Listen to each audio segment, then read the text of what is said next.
In North Carolina, students with mental illness were being taped to chairs and locked in closets by teachers. In Washington State, a middle school student was restrained by pressing her face into a carpet for an extended period of time.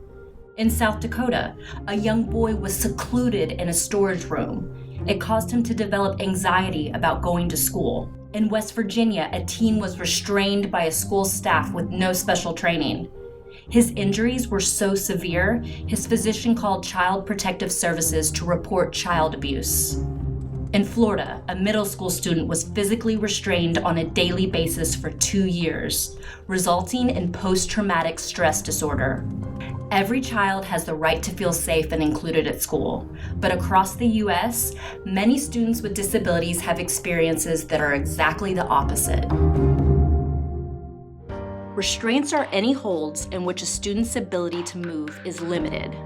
A prone restraint is one method in which two adults hold down a child's legs and arms while the child is forced face down on the floor. Sometimes restraints involve using tools like straps, handcuffs, or bungee cords. Seclusion is more than just a timeout. Students are left isolated and confined for excessive periods of time, sometimes without contact or observation from anyone. These controversial methods are intended to prevent a student from harming themselves or others, but instead, they cause greater harm, even death. And too often, school staff use restraint and seclusion as a first step in any behavior situation, not as a last resort. According to the U.S. Department of Education's Office for Civil Rights, states reported 122,000 incidents of restraint and seclusion in the 2015-16 school year, and that estimate is probably low. 71% of those restrained and 66% of those secluded were students with disabilities. Federal statutes regulate restraint and seclusion in prisons, hospitals, nursing homes, and psychiatric facilities, but not in schools. And all previous attempts for federal regulation have failed. And in many states, there are very few, often vague laws. Schools are supposed to help kids get ready for the future, not burden them with lifelong trauma.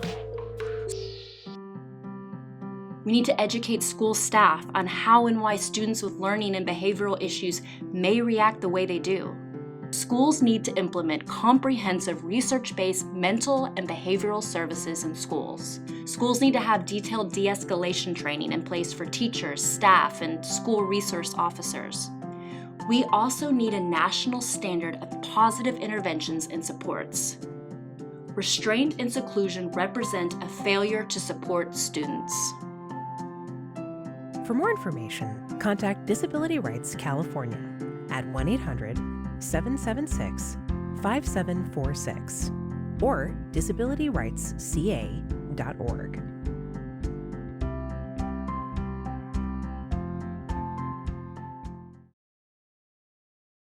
Produced by Rooted in Rights.